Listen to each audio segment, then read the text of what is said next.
Hey, what is up everybody? This is Rob. So here's the thing. As you recently saw from my video, I recently acquired my CCW license in California. Now acquiring a CCW in California, it is a very long, very arduous process for sure. Now, of course, I thought that after I got the CCW, that's it. All easy street from here, just go and get a holster and I'm set to go.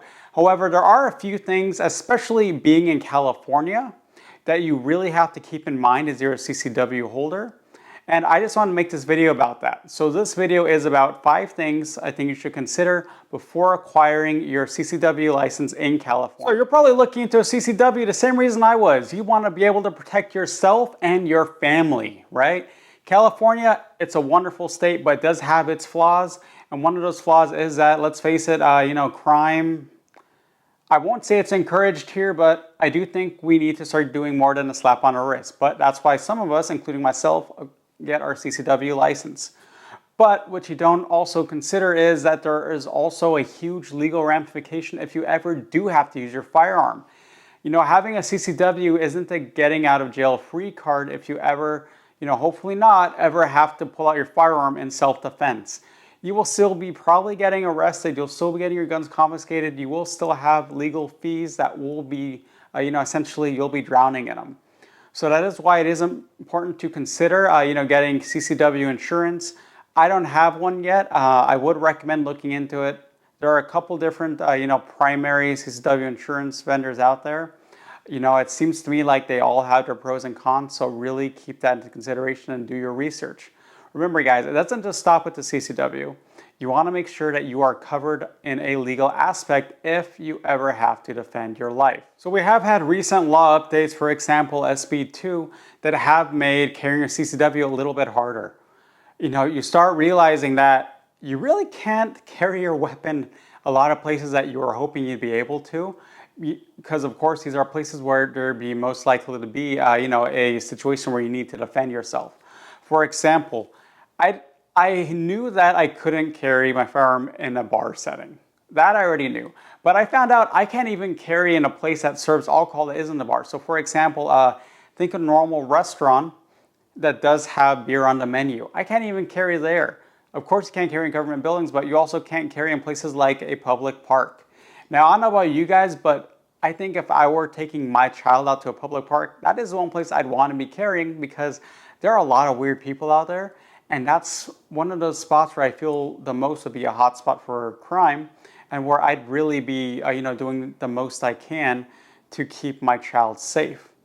Of course, in those situations, it is important to, one, have a car safe so that you can safely store in the car. Don't just put it in your glove compartment. That is very bad, or your center console. Have a lock safe. I do recommend one down below. It's a pretty relatively, expensive one. It doesn't have a whole bunch of bells and whistles, but it does the job. So do check that one out. And also do make sure to also carry, non-firearm related things for self-defense, right? So if I'm going somewhere where I can't carry my firearm, I'll still carry pepper spray or anything else, like that for self-defense purposes. So do keep that in mind. CCW isn't a carry wherever you want. It's carry where you're allowed. And unfortunately, that list of places that we are allowed, it's just getting shorter and shorter. So when I first started carrying, I thought I could just buy a cheap, cheap holster for my firearm because they're all pretty much the same. Now here's the thing. I can have 3 firearms on my CCW. Right now I have a Bodyguard 2.0 and a Shield Plus. I'm not gonna lie, those two I'm still able to kind of get away with using a cheaper holster because they're small enough. But I know that when I go for a compact firearm, I will be wanting a holster that is more higher quality and more built for comfort. I mean, at the end of the day, guys, you're never gonna be 100% comfortable. I mean, you're carrying a chunk of metal in your waistband or wherever, right, guys? It's a tool. It's not supposed to be, like carrying a pillow in your waistband, no. So that's just something you have to deal with. Of course, there are nice quality holsters. They are expensive, but they will make it more bearable. Now again, so for example, here's my Bodyguard 2.0 and its holster. Now this is just a cheap holster right here. Being that this firearm is so small, it's like you're pretty much fine, for this. Now we talk a little bit about, here let me get my Shield Plus. This is probably the biggest I go for a cheap holster. As you can also see, I did 3D print a, I forgot the proper name for it, but it's essentially a claw so that I can appendix carry this and it kind of seams in a bit better with my jeans. But this might actually be, honestly, the largest firearm you can do a cheap holster for and get away with it. I know that when I do, purchase a compact handgun, I'm probably going to need to pony up the cash. But for now, these ones will work. Sometimes I do think about trying to find something a little bit more comfortable for the Steel Plus, but I'll get to that road when I come to it. Having your CCW is a responsibility. And due to that, you want to be as smart with it as you can. That includes training. When you first get your CCW, you don't realize that you're probably going to want to keep on training because, again, if you ever have to pull out your firearm, you want to be as prepared to use it as you can, and you want to be as well trained as you can, right? You want to limit the misses. You want to limit those stray shots. So you will be spending more going to the range and training. For me, it's going to be spending more time going out to, honestly, BLM land where I can practice draws from the holster because nowhere around me really allows that. Or I'll just, you have to have your firearm on a bench and you do one shot every 3 seconds. So I know now that I have my CCW, I'm going to be going out to BLM land more so that I can practice, because the last thing I want is to be in a self-defense situation. I need to draw my firearm and I'm here, getting it stuck. You just want to be able to recognize the situation, sure, and just be ready right when you need it. So due to that, do keep that in mind. Also, of course, you're going to be going through ammo. My Bodyguard 2.0, I was just showing, that's a 380, so that's going to cost a little bit more, than my 9mm Shield Plus to practice with. But again, you want to be well versed in your firearms, so you just got to, eat the cost.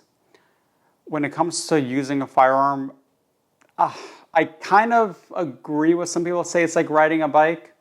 You won't forget the fundamentals, but you will still want to be well practiced in it, because it can also be something where if you don't use it enough, you're going to lose it. Proper hand placement, proper technique.